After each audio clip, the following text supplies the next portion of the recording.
Last show before a little vacation for myself. You're going to hold it down while I'm gone. Who's riding shotgun with you while I'm out? Going to be riding shotgun. We are off the 26th for bowl game coverage. Half the 30th, we're off for bowl day coverage as well. We're going to be taking a bowl game that day, Georgia TCU. So we are here full shows on Tuesday, Wednesday, and Thursday. Very, very cool. Okay, so Furious George, some of the excerpts from that book, George Karl's new book, came out yesterday, and Gaz has been losing his ever-loving mind since. So we're going out to Denver, 850 KOA. Mark Johnson joins us. Mark, just so you know what you're in for, Gaz is a diehard Cuse fan and very offended by George Karl, and I'm going to kind of get out of the way. Yeah, Mark, I remember your days calling the 03 National Championship team. I know you have that connection. You've covered Carmelo Anthony. What did you make of the comments initially when you heard these from George Karl's book? Well, it seemed to me it was one of those things where it's, let me put some inflammatory comments in there. It's going to help me sell some books.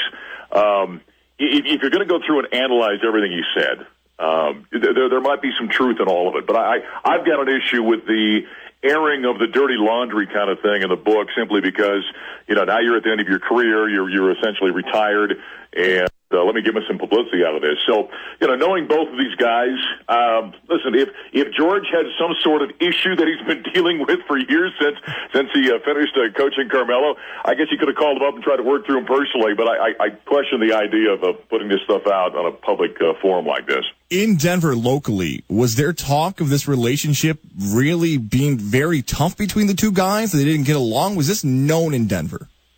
Well, you got to remember the personalities you got involved in that team back at that time. I mean, George Karl, very strong personality. Carmelo, strong personality. Kenyon Martin, very strong personality. J.R. Smith, the same way. So I don't think anybody ever thought it was kumbaya behind the scenes. In fact, there were times I thought it boiled over from a public standpoint, and everyone knew it probably wasn't, terribly kosher behind scenes. But to have it come out at this point, what was the comment he made about it? It was like having a blister popped. I mean, that's some pretty harsh comments, I think, coming out under the circumstances when, listen, they were helping each other when they were here. I mean, the last time they got to the Western Conference Finals was during that time period.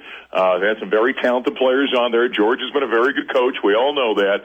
And again, so I'm a little bit disappointed in the way this has come out and why this criticism has to come out now.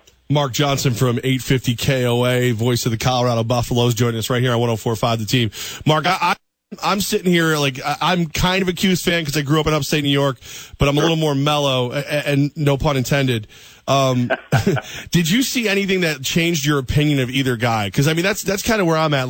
Okay, Melo doesn't like to play defense. I already knew that. George Karl's a big mouth. I already knew that. There's nothing that really changed how I felt. No, exactly. And listen, being around Carmelo for that magical 02-03 season and seeing here's an 18-year-old young man at the time. I mean, fresh out of high school. Listen, we all know his story. He came from a very difficult background. That neighborhood he came from in Baltimore, they called the pharmacy. And so it was a very tough upbringing. He didn't have a strong male in his life, and we well know that. We know what, psychologically and emotional that means when you don't have a father figure around, that kind of thing. And so it seems to me it's an unfair shot that George is taking here. Whatever issues Carmelo may or may not have internally that he's got to deal with eventually, they're there. And they're there to no fault of his own coming up through a very tough upbringing. And so, listen, all pro athletes, we all deal with athletes, guys. All pro athletes, are they self-centered? Yes. That's part of what makes them great. Are they spoiled? Yes. We're part of the problem there. We put them up on a pedestal. And then, are they overpaid? Well, yeah, you can make that argument, sure. But that's part of what being a pro athlete is. So it seems to me George is kind of stating the obvious here that we all knew, and so I kind of wonder about the wisdom and why now kind of aspect of this whole thing. This has become a big talking point here in New York, but now I question, what's it like in Denver? Are Denver sports fans even talking about this? Are they siding with Melo, George Karl, or are they just saying, hey, this is years ago, we don't really care about this anymore? It's probably more the latter. And listen, George and Carmelo both have their people who are proponents of them. They have their detractors as well.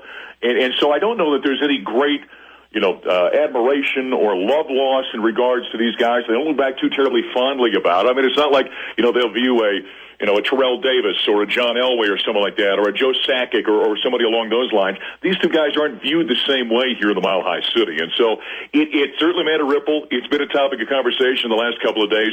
But, you've got your individuals that may be strong one way or the other, but they weren't the two kind of guys that live in Denver lore for a long time and will look back fondly on, to the point where people are going to have that strong of an opinion on this. And so it's been taken with a little bit of, well, we kind of figured that was probably the case anyway, so why are we talking about it kind of thing.